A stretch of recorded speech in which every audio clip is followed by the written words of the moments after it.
A day in my life bilang isang angkas biker. Kaya tara, samahan ninyo ako.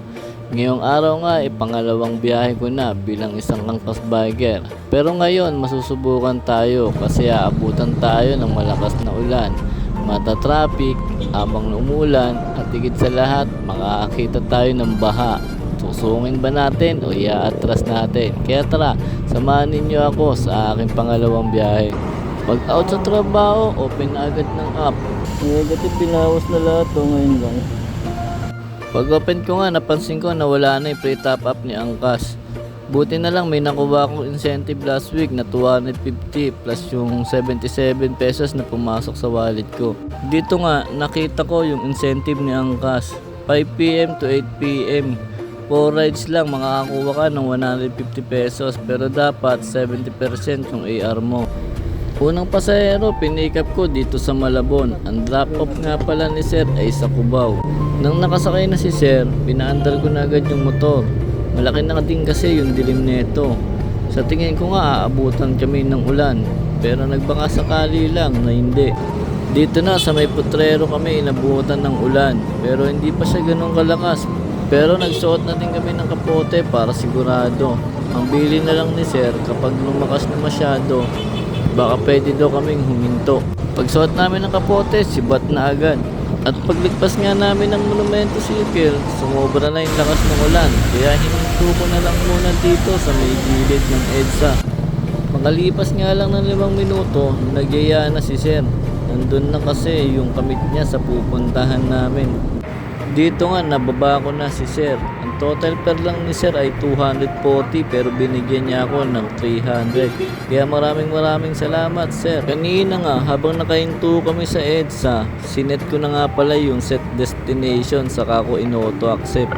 Kaya hindi ko pa nabababa si Sir, pinasukan na ako ng booking. Kaya sinet ko agad yung set destination kasi para hindi na ako ilayo. Malakas din kasi yung ulan, baka ako hindi na huminto. Eto nga, na-pick up ko na si Sir dito sa may Superlines Cubao. Ang kagandahan dito kay Angkas, pag umuulan, yung kapote niya may add-on. Dagdag kita din to para sa mga bikers. Kasi sobrang hirap din kasing bumiyahe pag umuulan, di ba? Pagsakay nga ni Sir, umalis na kami agad. Umuulan pa din. Ang pagdadalan ko pa naman kay Sir ay sa Mayon Street, Santa Mesa Heights. Dito nga, malapit na sana kami sa drop-off location ni Sir. Kaya lang may bahay, kaya hindi ko na lang nilusong. Naganap na lang ako ng alternatibong daan para maihatid ko si Sir. Nung malapit na sa drop-off location ni Sir, pinasukan na agad ako ng susunod kong booking kahit hindi ko pa nabababa si Sir. Pagbaba ko nga dito kay Sir, inabot na niya yung helmet at yung kapote. Sabay nagbayad na rin siya ng 150 pesos. Ang total fare lang sana niya is 148 pesos. Dahil nga pinasukan na ulit ako ng booking habang hindi ko pa nabababa si Sir. Pagka pindot ko ng complete, pinuntahan ko na agad yung aking susunod na pasahero. Dito lang din siya sa malapit kaya sa akin lang din siya pumasok. Tignan nyo naman yung kidlat ng langit, parang gusto na talaga akong pauwiin nito.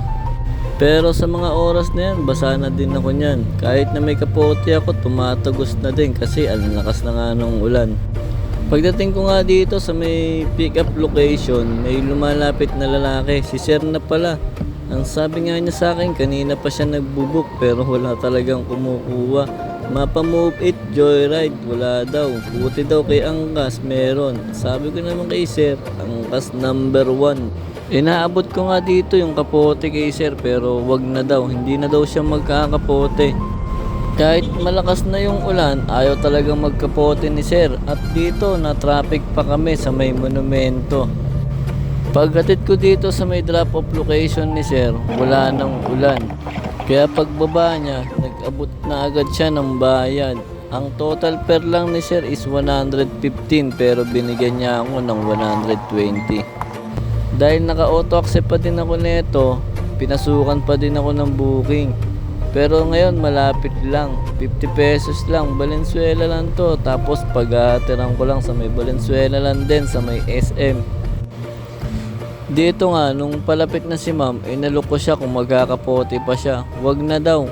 Hindi naman na kasi ganong malakas ang ulan, ambon-ambon na lang.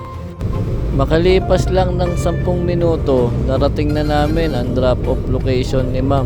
Dito lang yan sa may SM Valenzuela. Pagbaba nga ni ma'am, wala na siyang inabot na bayad kasi cashless ulit to. Rekta na ulit to sa aking angkas wallet.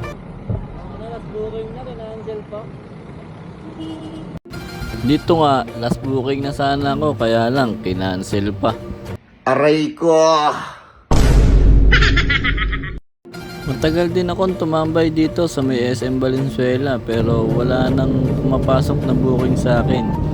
Kaya dumiretso na lang ako ng uwi. Medyo basa pa din kasi ako niyan at medyo nilalamig na ako.